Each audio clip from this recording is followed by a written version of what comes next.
Shabbat Shalom. We want to welcome each and every one of you that are here at our Olive Tree Torah Unleashed Teaching Discipleship Center. And those of you that are coming in through Facebook and or Torah Unleashed on our YouTube channel, we want to welcome you. And today, last week, if you all remember, we went through Parashah Breshit, which was the parashah for last week, but I was only able to do 1/3 of the teaching. So what I'm going to do today is I'm going to try to do Breshit and Parashah Noach, which is the parashah for today, for this week. I'm going to try to combine them, but we might still not be able to do that. So Noach might even continue to next week, or even another week. But to me, the first 11 chapters of the book of Bereshit, the book of Genesis, are of vital importance because this is the beginning. Now remember, the book of Genesis is in two parts. It's the book of beginnings. Part 1 of Genesis is the beginning of the world as we know it today. That includes every one of us. Every one of our ancestors is in Genesis 1 through 11. Every one of your ancestors is Genesis 1 through 11. But Genesis 12 begins the beginnings of the Hebrew Israelite nation. So until chapter 50, we have the beginnings of world history.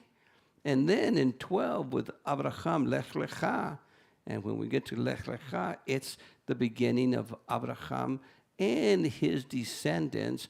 And from Lech Lecha, we start focusing in on who Yeshua is.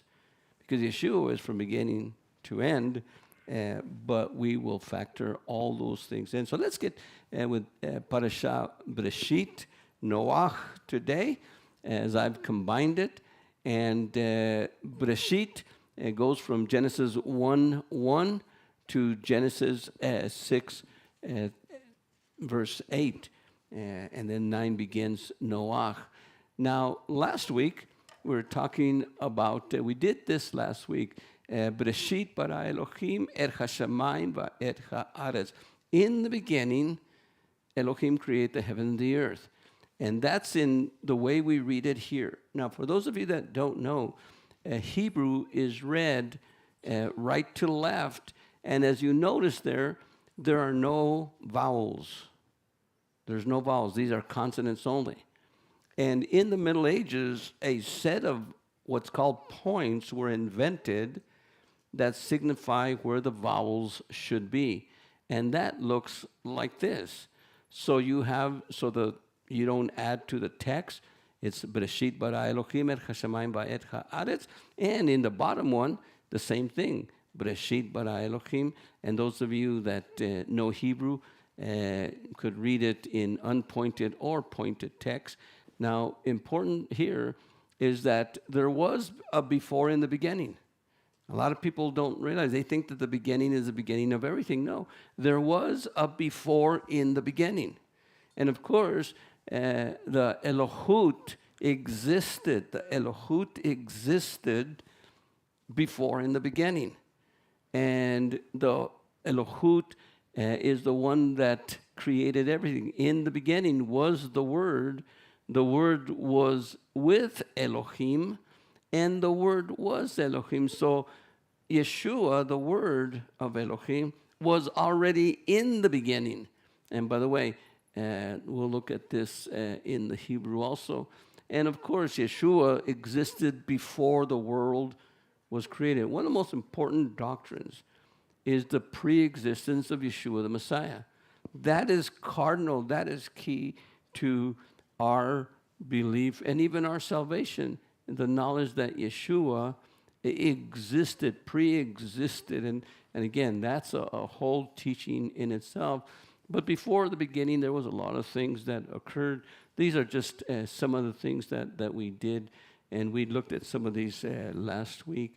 Again, in the beginning, the word, the be in Breshit, be, is a preposition meaning in, by, at, or with. Reshit comes from the word Rishon, which comes from the word Rosh, which means head, first, to begin.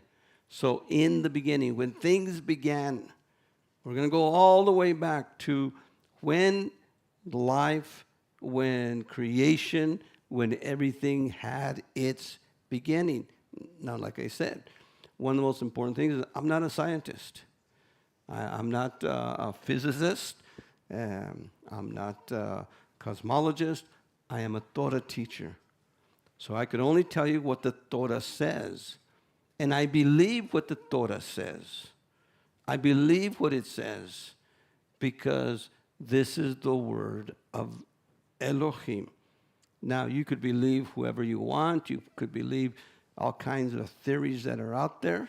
And one thing we know about cosmology and looking at beginnings, at origins, is that every so often they have to revise them.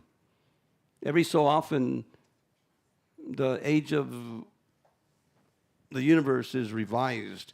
There's, I believe it was 23 different major evolutionary creation, non-biblical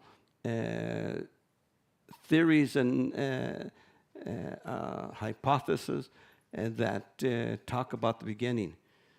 I'm not into that, and I'm not going to go into none of that except show you some things that they believe. But I am a Torah teacher, so I'm going to teach you what the Torah says and what I believe. So again, we gave a word of caution last week. Be careful with interpretations, explanations, where they get the Aleph Bet letters and they start talking about gematria and remixing letters and other mystical studies. I really caution you not to be involved in, Kabbalistic or Talmudic studies that have to do with, these shapes or meanings of letters and interpretations. Be careful with that. And again, we're not into that in this congregation, so I will not do any of those type of teachings. I'll just do what is called the literal, historical, grammatical understanding of it in hermeneutics. From the Hebrew to the King James, in the beginning, God created. King James, every one of us, we've all know that. But in Hebrew, it's in beginning, in beginning. Elohim, he created. Now, the word to he created, of course, is bara. It's a third person masculine singular. It's in the called perfect verb, which means the normal verb. But the word Elohim is a masculine plural noun. Now, it doesn't say in the Hebrew, in the beginning, God, singular. It says, in the beginning, Elohim, which is a plural noun. So, in the beginning, Elohims, but you can't say Elohims, you can't say gods, because the verb, which in Hebrew really comes first, but Elohim means he singularly created. But this opens up something very important for us. This opens up the idea that our Elohim, the creator, Yahweh, the creator, there's a plurality about him. He is singular. He does things singularly. Sometimes he does things plurally. We'll see this in Let Us Make Man in Our Image. But you see many times the singular and the plurality of Adonai working together. Now, we'll see this later on also as we continue our teaching. Was creation ex nihilo? The word ex nihilo means out of nothing, which I agree. I do agree that creation was ex nihilo, out of nothing, no thing. Or was it really made out of something? Was creation out of nothing, or it was created out of nothing that was there, but it was created out of something. Creation was not of no thing, it was of one thing, the word of Elohim. Creation came by the word of Elohim. And by the way, the word chadavad, the word davad, means the word, a thing, a matter. So it was created of a thing, davad, of something that is matter, not physical matter, but the word, the spoken word. Creation is of the word, of the thing, of the matter, of Elohim. And this is the pre-existent Yeshua. The knowledge and the responsibility that we have as believers is to know that Yeshua existed before creation, and that it is through the word of Elohim, Yeshua, that everything, the whole shebang came about. And without Yeshua, nothing was made that was made. We'll look at that.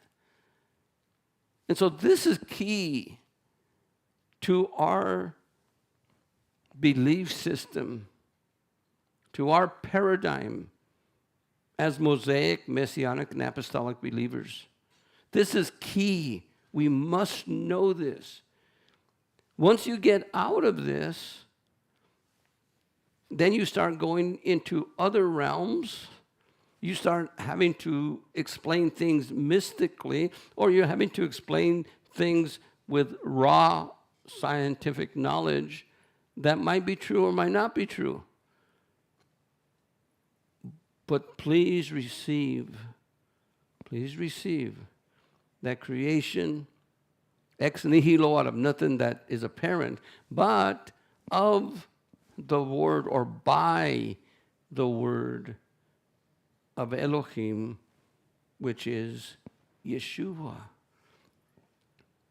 You cannot take Yeshua from Torah. Yeshua is throughout Torah. The Father created the heavens and the earth by His word and through His Holy Spirit. Watch what Psalms 33:6 says. Be davad, by the word of, this is be davad, in Hebrew there is, by the word of Yahweh, the heavens have been made. U beruach, and by the spirit of His mouth, all their host. So, creation was triadic. Creation was triadic. By the word, the Vad, which is Yeshua, of Yahweh, the Father, the heavens have made. And by the Spirit, the Ruach of His mouth, all their host. So right here, in fact, we'll see in the beginning, the creation was triadic. Salvation is triadic. Sanctification is triadic. Glorification is triadic. Everything is triadic. The Father, the Son, and the Holy Spirit are about everything in Torah and about everything in our lives and about all creation. And we have to acknowledge that at the beginning. If we don't acknowledge that at the beginning, then when the New Covenant apostolic scriptures talk about the Father, Son, Holy Spirit, we'll think, and as many Orthodox Jewish people believe, that it's a Christian invention. It's not a Christian invention. It's been there from the beginning. And we have to hold these truths from the beginning. The beginning is of vital importance. Now, there is a creation controversy, creation versus evolution. How many have gone through that? I remember when I was in college, and back in the early 70s, and we were discussing many of these points. I remember one time Now I went to a Roman Catholic college and got my bachelor's there. And in every aspect, not just the science areas, but even in one of my English classes, I had to do some kind of oral report in front of class. And we all had to do it on some important subject. And I did mine on creation versus evolution. And the professor, again, this is a Roman Catholic college. And the professor says, oh, you can't do that. You know, that's too controversial and it caused all kinds of problems. No, I want to do, no. Everybody did theirs. I got an A in that class for not doing it. She says, I'll give you an A in this class, just don't do that. Creation versus evolution is not a battle of science versus the Bible or science versus faith. It's between two starting points. Faith in the word of Elohim or faith in man's word, in man's discoveries. And yes, man has discovered many things that many people have held. You know, there was a time that people used to think that the earth was flat. In fact, there's still some flat earthers. Any flat earthers in here? And yeah, many people believe that. But then it was found out that the world was not flat. And there are some times that we need to, again, I have no problem with scientific. In fact, you know the word science? The word science is the word for knowledge. The word science means knowledge, yada in Hebrew. And so we need to have knowledge, but we need to make sure that the knowledge we have, you know, there are scientific laws. Gravity is a law, that's for sure. But there's also a lot of, not laws, but theories out there, a hypothesis. It's just an opinion, something that you think that you want to start looking for, doing research. But the problem with a lot of modern science is that it only holds true for a while until another scientist comes up and proves that theory wrong, and they're just theories. Well, to me, the word of Elohim is not a theory. To me, the word of Elohim is truth. It's not just a fact, it's truth. Again, one of my religion professors, one of my theology professors, who didn't believe Genesis, didn't believe all these things were real, said, now this was a theologian, a Roman Catholic theologian, and he says, I believe Genesis chapter 1 as truth, but not as fact. It never occurred. It's just a story. It's a myth. But it's true for me. I don't know what that means. There's evidence out there, and it's how you interpret the evidence. Now, definitely some of the secular, evolutionary, atheistic stuff might be true, and it might not be true. Even Christian creationist scientists are revising their ideas. But one thing that will never be revised is the word of Elohim. Cannot be revised, should not be revised at all. Now, when we talk, how did we get here? We're here, right? Everybody agrees we're here. Are you here? Everybody out there on not TV land, but internet land, I guess, nowadays. YouTube land. We're here. I exist. I know I exist. But how did I get here? And of course, atheistic evolution is one of the arguments. Atheistic evolution is time plus chance. And there's about 23 plus theories on how we got here. Remember, not every scientist, they don't all agree with one another. In fact, part of the idea is that it's good to disagree with one another because that's how we learn, that's how we do research. So the time plus chance, atheistic evolution, is probably the main one that is taught in school. In fact, they try to get it out of school. In some schools it's coming in. There's a lot of opposition about teaching creation in schools in the world. But then we also have what's called theistic creation evolution.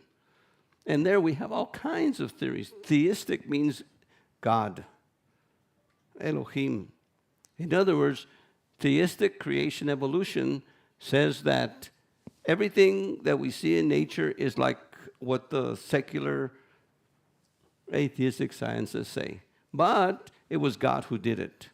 And of course, there's what they call gap theories, the gap between Genesis 1 and 2, the gap between Genesis 1 and 3, and other day-age theories that the first day was 1,000 years, the second day was another 1,000 years, and then, or else there's some that day-age theories that says the first day was undetermined amount of time, maybe 5 billion years, and the second day, and so on, so on. So in the theistic evolution, creation evolution, there's all kinds of theories, again.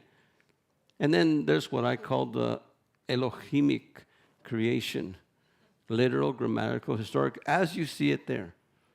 As I read it from Genesis 1, I just receive that as the word of Adonai. Now we know there's poetry, and there's different types of literary methods in Scripture, symbolism, and you could apply symbolism here. You could apply all kinds of different interpretations in here. But I usually take, number one, the literal, grammatical, historic position, unless the context says otherwise. Unless the context is symbolic. And even many of the symbols point to literal, grammatical, historical events. We have the statue of Daniel. It was symbolic, but the head of gold was Babylon. You are that head of gold, Daniel tells Nebuchadnezzar. So the illustration or the symbol points to something literal, historical, grammatical. And so these are the three major interpretations. And probably in this room, most of us are 2 and 3. Some of you are 2, some of you are 3. And it's okay to be 2 and it's okay to be 3. Definitely, hopefully nobody is in number 1. But as long as we are, again, this is not a salvation issue, by the way. There are some congregations that if you believe either one, bad. And so over here, by the way, like I said, I don't know everything. I wasn't there at creation. Anybody here at creation? I wasn't. Adonai was. He created everything. And this is what he told me. Think of it. When you read Scripture, read it as if this is Adonai talking to you. This is for you. This is for us. This is for the world. And we need to understand it as such. Of course, now, one of the things that I haven't found, there's a lot of Christian creationists, but I haven't found any messianic creationists, and I really haven't found any Jewish, even Orthodox creationists. This is the group that I kind of found and again, in this group, there's a great variety of beliefs of what they believe. But in this group here, some of them, because they're all Torah scholars, they're all Torah. In fact, all these people here are Kabbalists, and they follow Kabbalah, they follow Talmud, All these are Orthodox Jewish people, and they kind of follow a theistic evolution type thing. But as far as messianics, I cannot find a messianic creationist that is writing. Many of them believe it. Dr. Brown and, many of the messianic teachers believe in creation, but I haven't found anyone that teaches us or has written about it. But again, from the Jewish point of view, most Jewish people or Orthodox Jewish people are theistic. They follow what's called theistic creation evolution. And again, there's different ideas that they all have. This is a picture of the creation from an evolutionary point of view. As you see, the Big Bang happened over here. And to them, this right here, I believe, is 13 to 15 billion years old. So the universe is 13 to 15 billion years, give or take 5 billion on each side. And again, the Big Bang happened, and all of a sudden the universe is expanding to them. This is what mostly,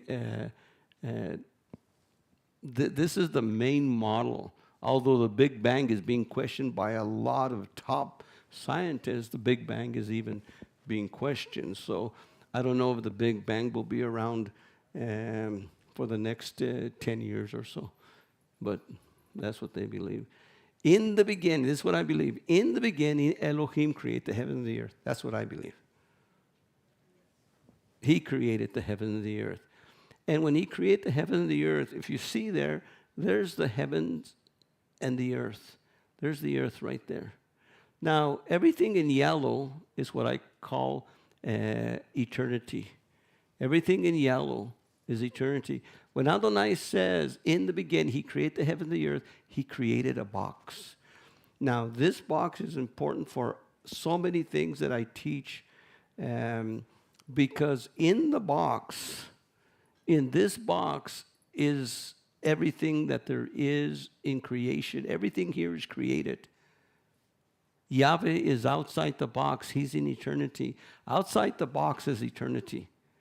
Inside the box is space and time. Now, we live in a 4D universe. 4D universe. Not a 3D universe. We live in a 4D universe. And the 3D universe is the box.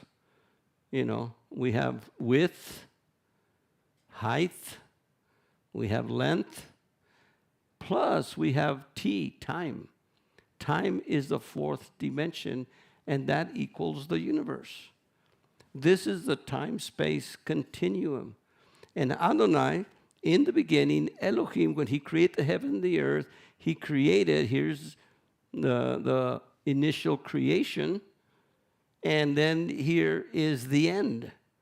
Everything is going to go in a puff of smoke, by the way, according to Peter and Yeshua. And this box is going to die. In fact, in Revelation 20, what happens when Yeshua shows up? When Elohim shows up with a great white throne, it says, this present earth and sky vanished. It was gone. This box is going to end. And at the end of time, looking at the book of Revelation, there's going to be a new heaven and new earth created. And we're not going to live in heaven forever. We're going to live in the new earth forever in the new Jerusalem. That's what the book of Revelation says. But presently, we live in this box. We live in a box. The whole universe is in this box. Now remember, the universe is a creature. Everything is a creature that was created. Adonai is not a creature because he is uncreated. Creation is a creature. So the universe is a creature. Everything, time is a creature. Space is a creature. Matter is a creature. Energy is a creature.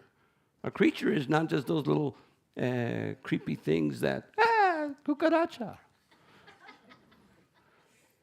A creature is everything there is in the universe. And so we live in this. And of course, in the beginning, Elohim created the heaven and the earth. And here's the earth. And here's the Ruach. Now, Yeshua was there from creation, and I think we looked at this some other time. Now, the earth was formless and empty, and darkness was on the surface of the deep. So when Adonai created the whole shebang, now I'm going to say something that most scientists will disagree with, but that's okay. When Adonai created the heavens and the earth, he created the heavens, and again, the word heavens in Hebrew is plural. The word heavens is plural. And the earth. And so the earth was created at the center. The earth is the center of man, of Adonai's creation. Why is the earth the center of Adonai's creation? Because this is where his story or history is his story, will be accomplished for us. And the greatest story there is the salvation brought about by Yeshua. So the earth was unstructured. The eretz, the word eretz is earth, was tohu vavohu. Tohu is unstructured. It was a glob. When Adonai created the earth, it was a glob. It was naked. There was nothing on it. It was just what we would call land and water. It was tohu vavohu. And darkness, choshech, al panai chatechom. Darkness was over the face of the deep, the techom, the subterranean caverns, and all this glob of what we would call earth and water matter. Adonai created them by the word of his mouth.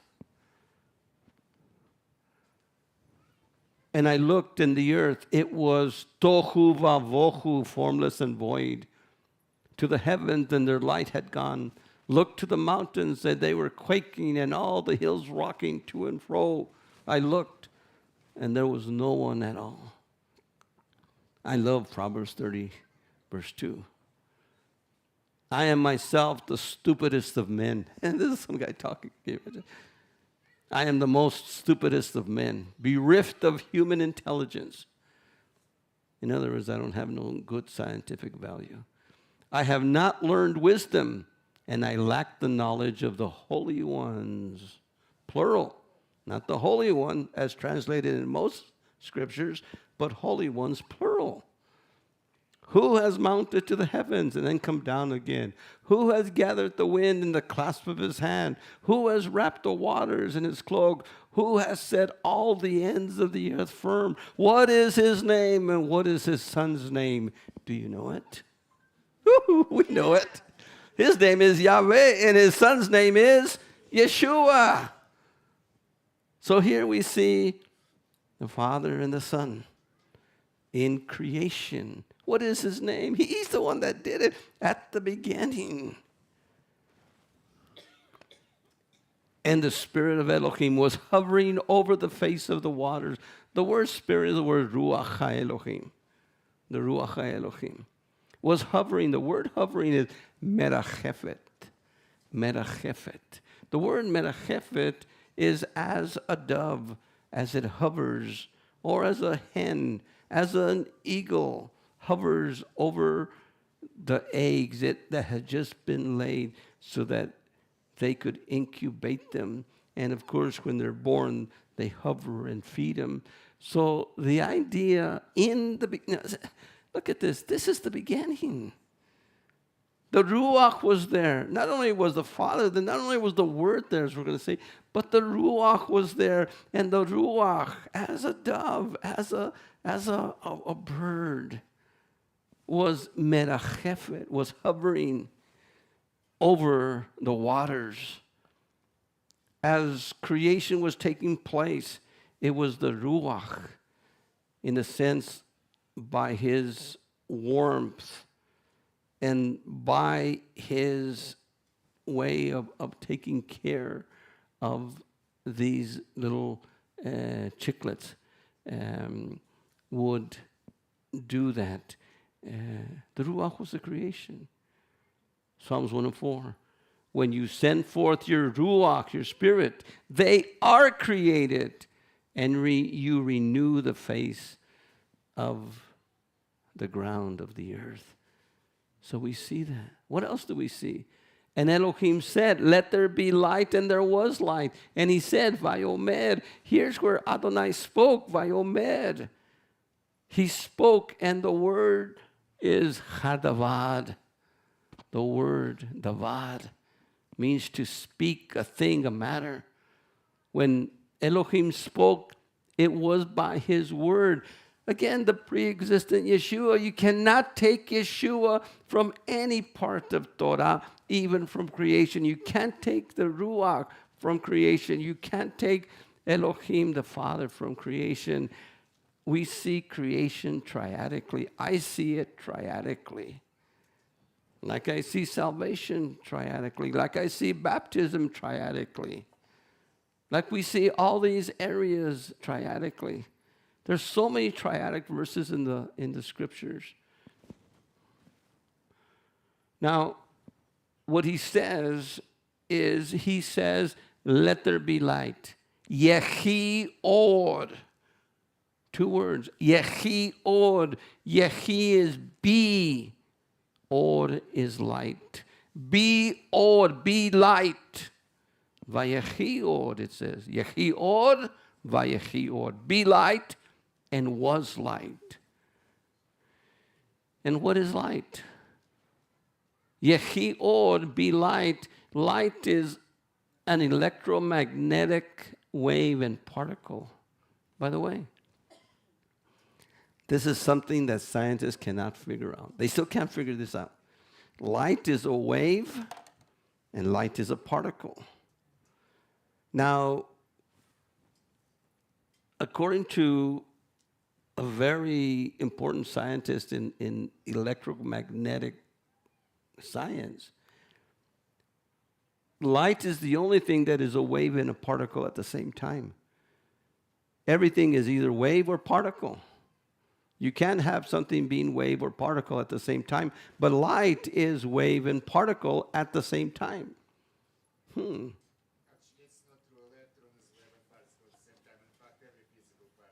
That is correct, Dr. Roman.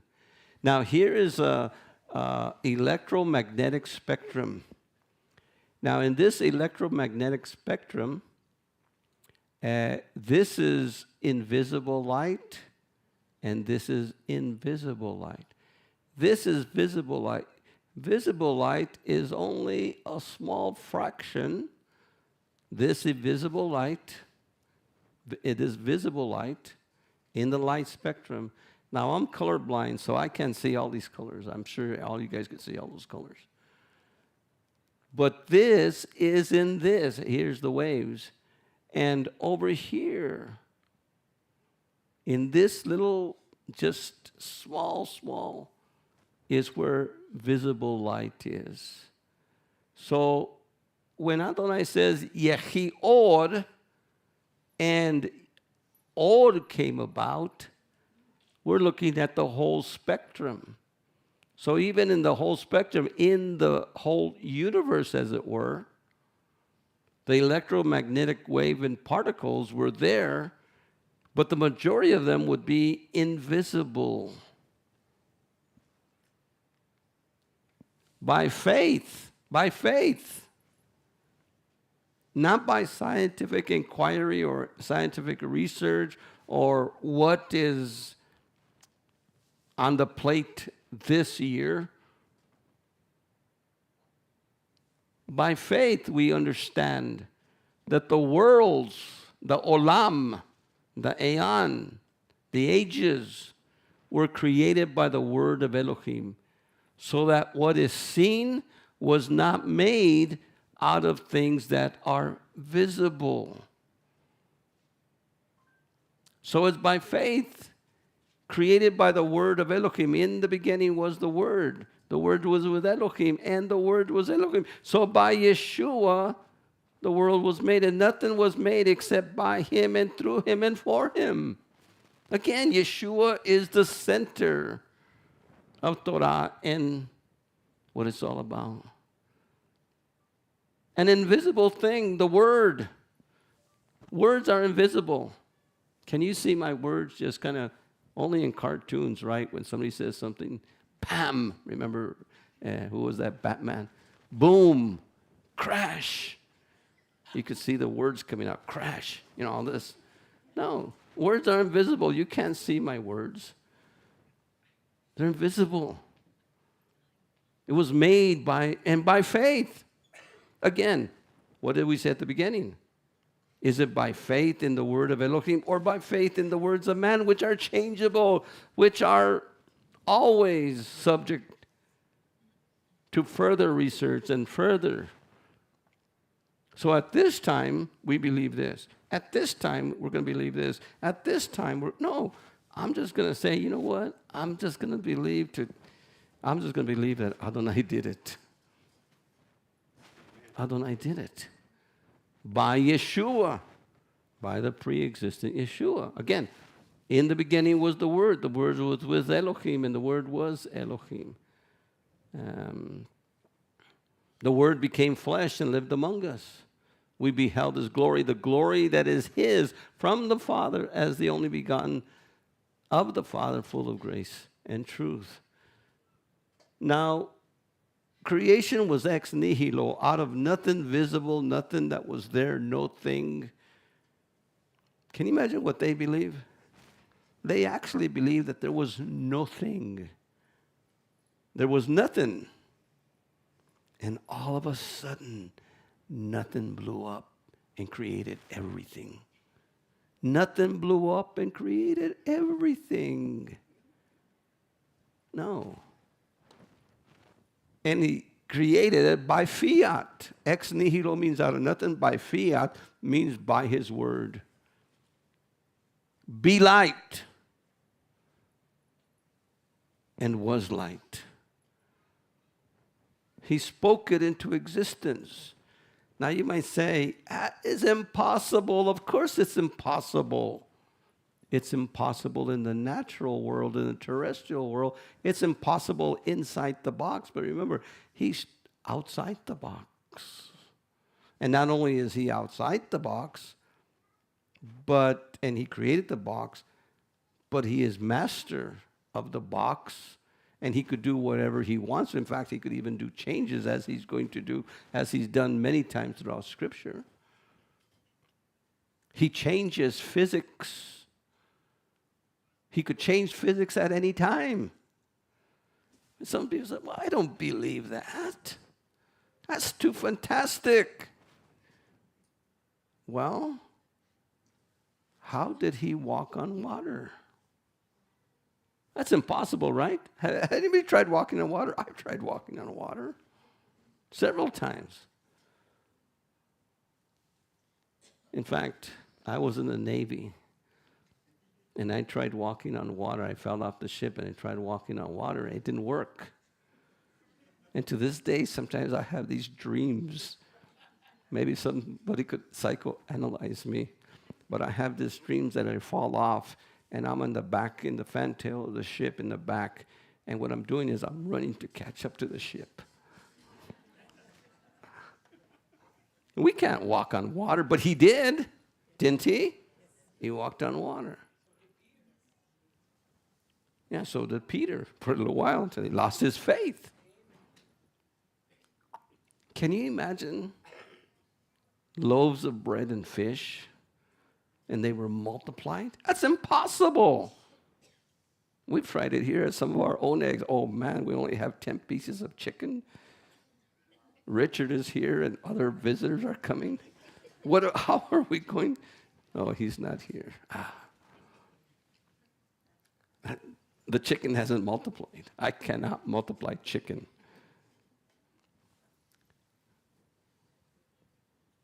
Things that are impossible in physics or any other science are possible by the creative and the sustaining work of Adonai. I don't know how you could walk on water. It defies the laws of physics. Adonai stopped the sun. Adonai did many things. And everybody tries to bring, the whole idea of the Exodus. Everybody tries to do all kinds. Well, at that time, there was a swarm of bees in Nubia. And from Nubia, explain it how you will. But I believe it was by the direct command of Adonai. That's it. Now, of course, there's 6 days of creation. Elohim saw Chaor and saw that it was good. Elohim divided the light from the darkness. Elohim called the light day, and the darkness he called night. There was evening, and there was morning the first day. Now, this is the first day. He created this electromagnetic spectrum of invisible light mostly, but an aspect of visible light, an electromagnetic wave out there in this universe. And at that moment, as he created this, the earth began what we would call now a 24-hour spin. Now, there wasn't sun and moon. That doesn't come till the 4th day. But when you have a starting point, whether it's dark, try this. Get a globe in the light as if this light was the sun, and you'll have a shadow. But turn off all the lights. Make it all dark as the universe was, and spin it. It'll still spin. Part of it, the first part, we would call night. The second part, we would call day. Now, it spun around, and Adonai here because he didn't do it on the 4th day, on the first day, he called what was to be night and day. By the way, Romans 4:17 says, calling those things that are not as though they are. So they were not yet, but for all intents and purposes, when the earth spins and it does what we would call 20, and I believe a 24-hour spin, all of a sudden, we would be half and half of what would be day and night, or light and darkness. Again, there was a second day. An expanse was made in the middle of the waters.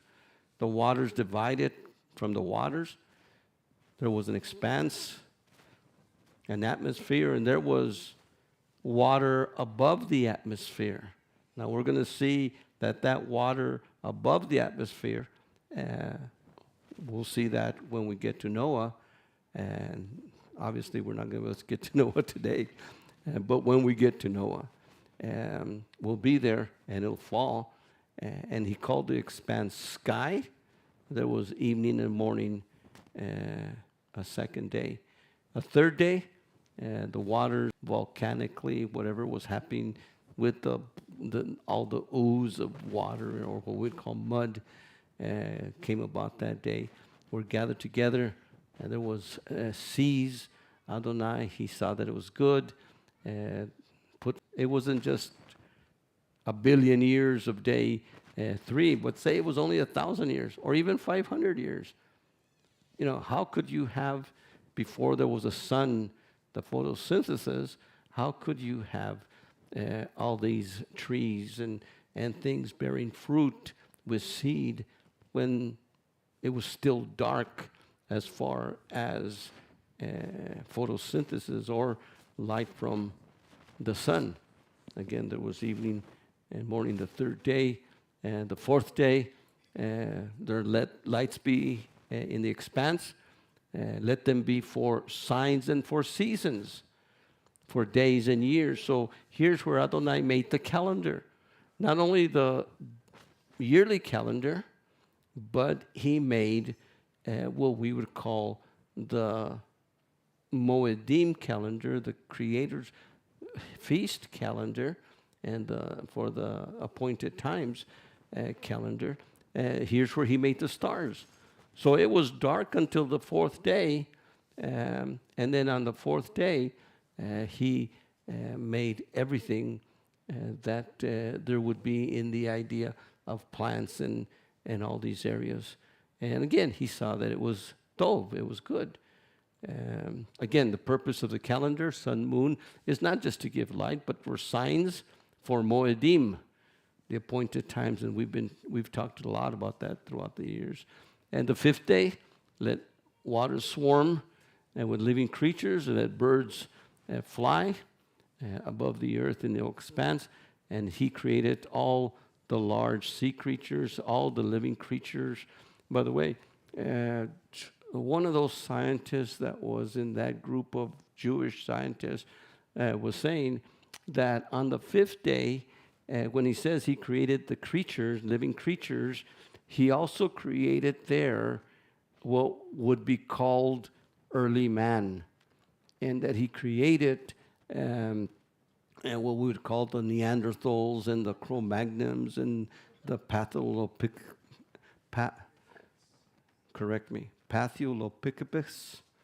something like that. Those little, you've all seen the walk of life where you have a little chimpanzee here, and then you have a man over here with a cell phone and earbuds at the end. And so you have all those things. By the way, one of the problems that we have with some of these ideas is that they believe that in the thousands or in the millions of years that went from day, say the fifth day was 2 billion years, they believe that there was death. Oops. There wasn't death until after the fall. So there wasn't death here. Now, if you believe in again, all these, theories of expansion, then you have to account for things died. Neanderthals died. They got extinct and all this type of stuff.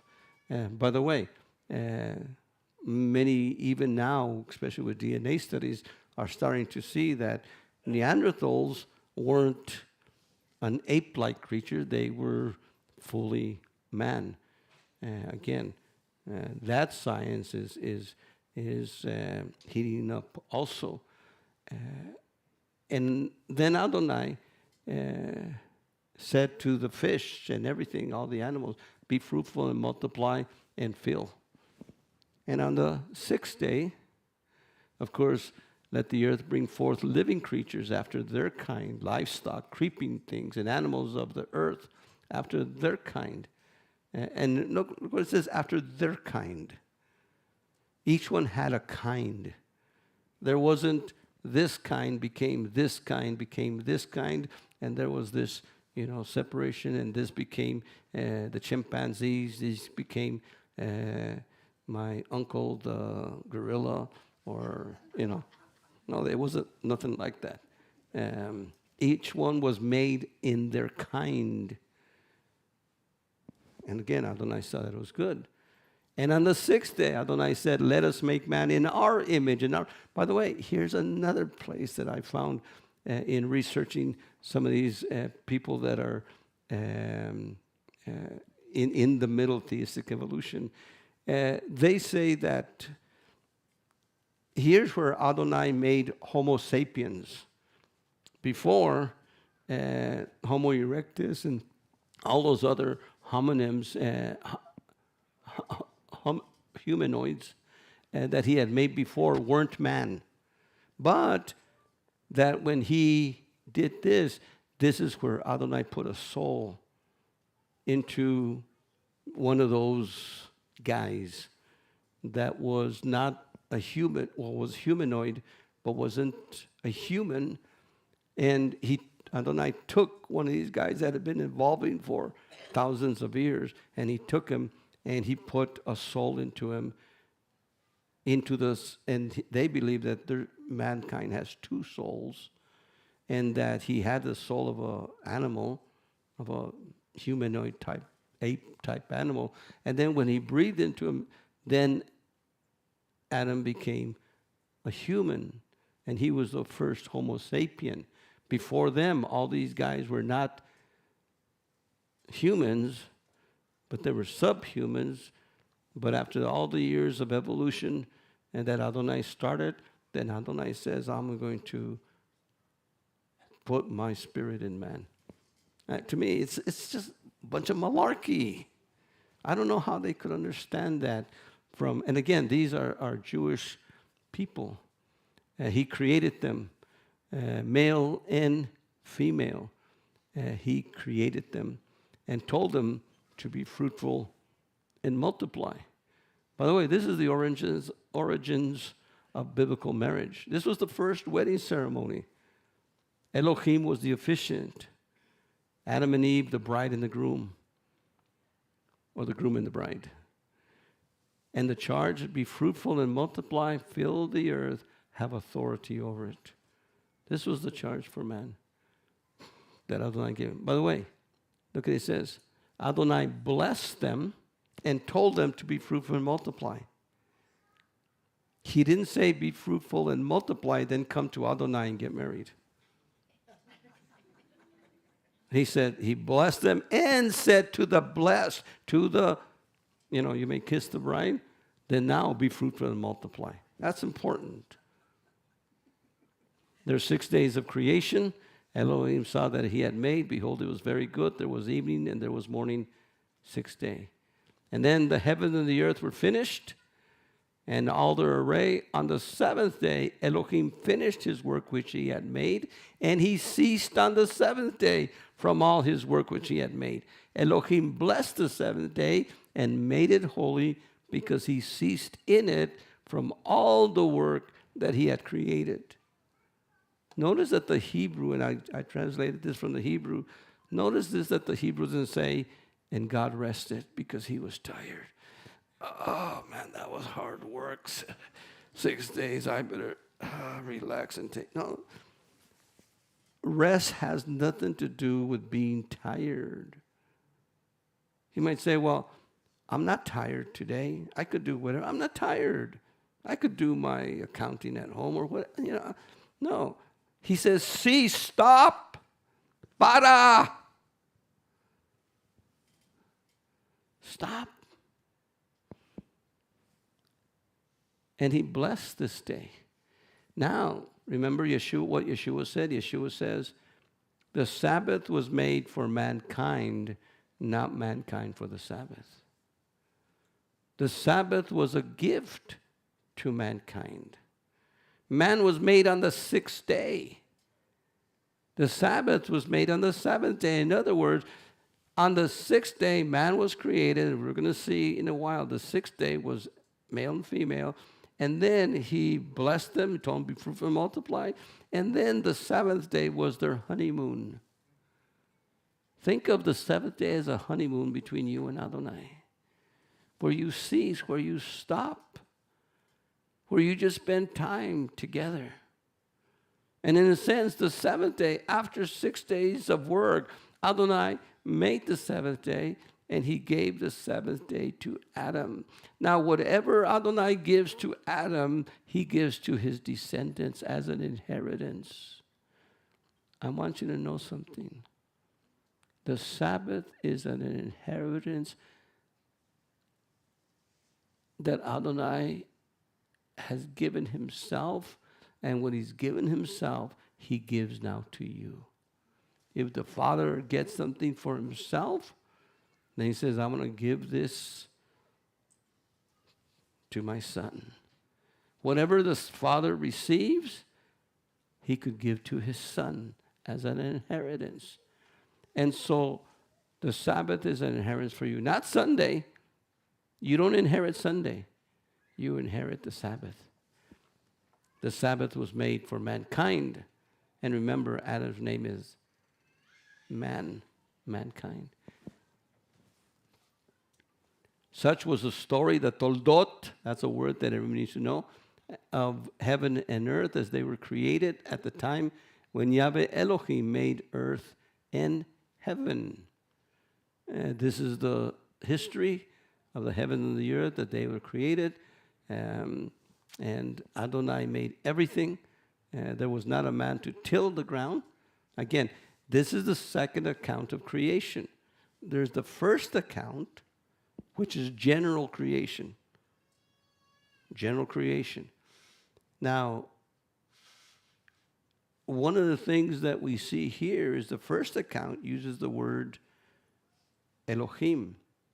The second account uses the word Yahweh. And so the first account, and I'm just going to throw this out. The first account would have been written by Adam. The second account would have been written by Seth. And I'll tell you why. And so here's the second account. Now, the first account is very general. The second account is very detailed of how it happened.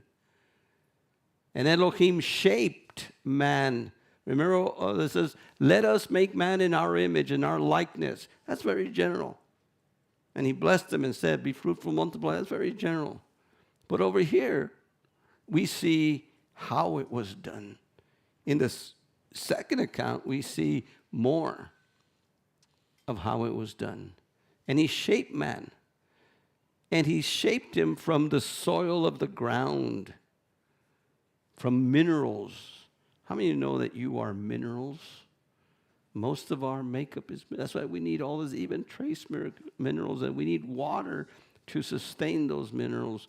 And Dr. C could probably, where's Dr. C? You back there. There he is raising his hand. He could tell you more about that.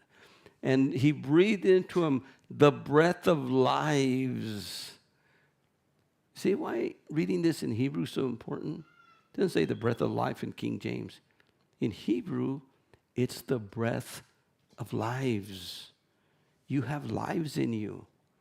You just don't have one life. You are triadic also. You have 3 lives in you. Every one of us is triadic. We're made in the image of Elohim, who is triadic. And man became a living soul. We became a nephesh. Mankind is tripart. And we became a nephesh. And look at that. Here's this shaped man. And Adonai breathed his ruach. And all of a sudden, just instantly like that, Adonai becomes a nephesh, a soul. Every one of you is a soul. Every one of you is a soul. And it's your soul that tells me who you are. It's my soul that tells you who I am. Man is tripart. He has a body, a soul, and a spirit. A basar is his body.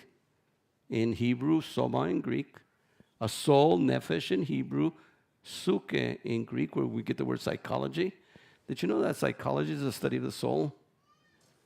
And then you have a spirit, a ruach, a pneuma. So this is our lives. Most of what we see is our body. And we think the soul is the mind, will, and emotions. In your soul is your mind, your will, and your emotions. And it's those three things, your mind, will, and emotions, that make up your soul, that make up who you are. And then you have your body. Now, the body is what we see. Most of the time when we see somebody and we look about them, I look at Phil right there. I look at Richard. I look at every one of you, and by your face, by your body, we know who we are outwardly. But also that tells us a little bit of how you are in your soul, your mind, will, and emotions.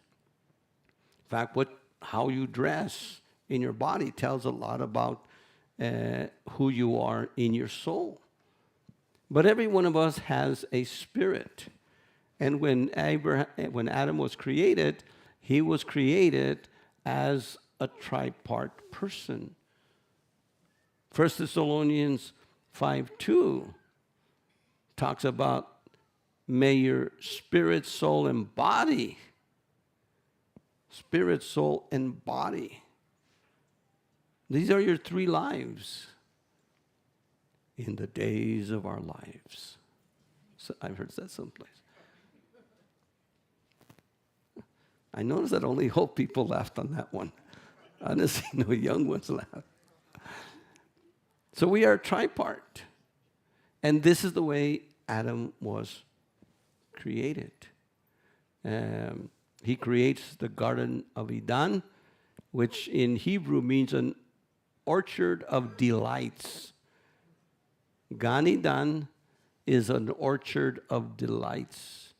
It was an orchard of delights. And again, this was only in one part of the geography there. You ever think of the geography of Eden? And again, this is pre-flood geography. Yahweh Elohim planted a garden in Eden. He planted a garden in Eden. So Eden is the place where they lived. And in the middle of Eden, he planted a garden. And Adonai there says a river flowed from Eden to water the garden. And from there it divided into, to make 4 streams. And here's the 4 streams. And again, there is a water source coming in. Watch what it says.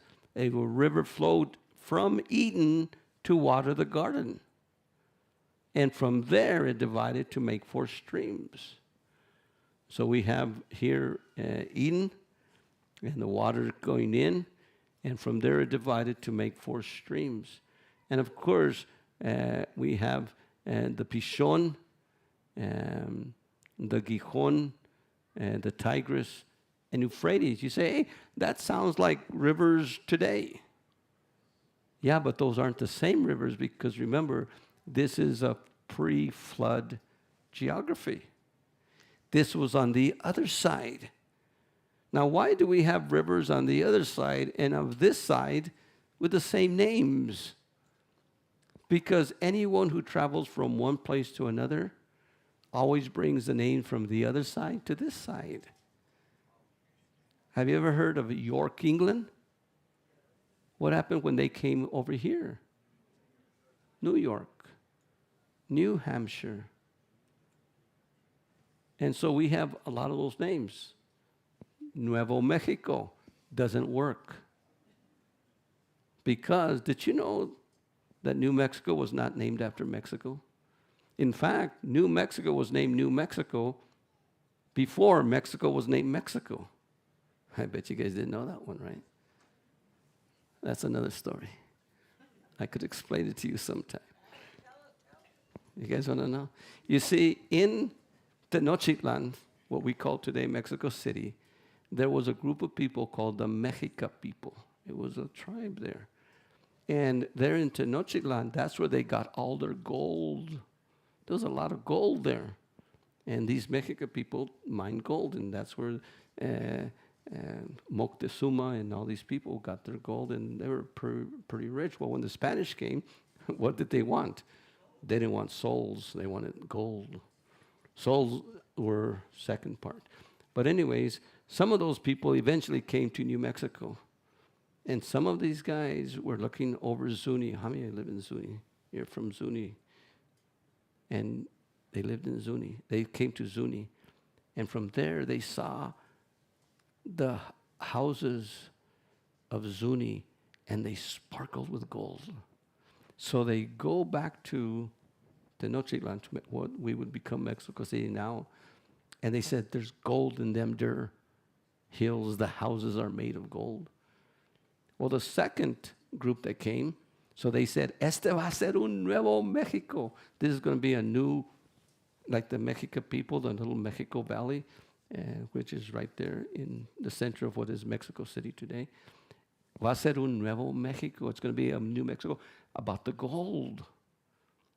But when they got here the second time and they got close to the houses were made of adobe. Well, what was that shiny stuff? The adobe was the silica.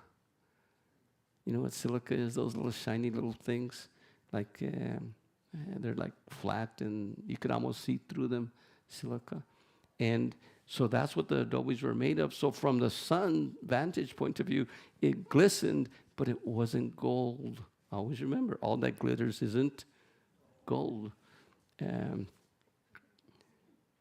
Well, I told that story, and now we're going to have to stop here. I've already gone 5 minutes over. And so we will continue our Breshit Noach probably for 2 or 3 weeks so that we could just share and I could give you some information on these things.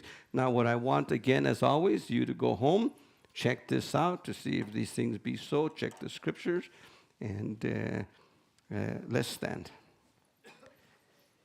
We thank you, our Father, for this opportunity that we have to continue, and we're going to do, Father, a part 3, probably a part 4 in Breshit Noach, and I pray, Father, that your Ruach HaKodesh might allow us to seek, Father, that which belongs to you, your word, and how your word became flesh, dwelt among us, gave his life as a sacrifice for our sin.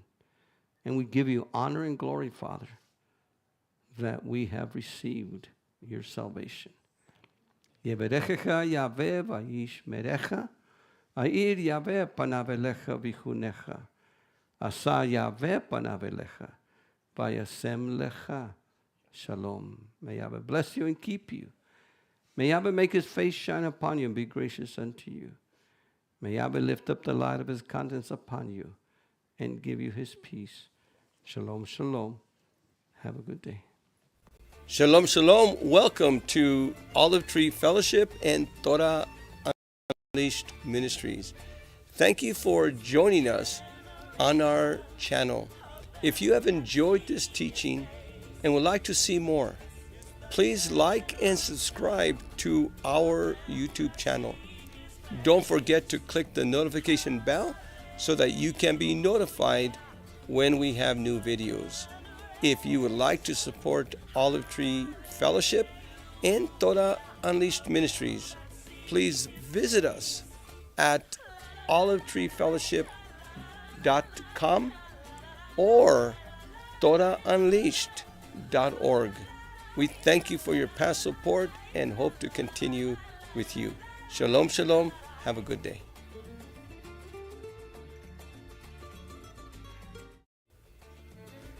Shalom, shalom y bienvenidos a Olive Tree y a la Torah desatada.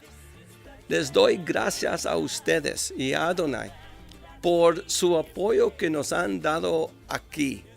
Y si quieren continuar a hacer una donación, pueden ir aquí en torahunleashed.org o en olivetreefellowship.com y ahí pueden dar una donación. Su apoyo, su ayuda es importante en estos días. Shalom, shalom.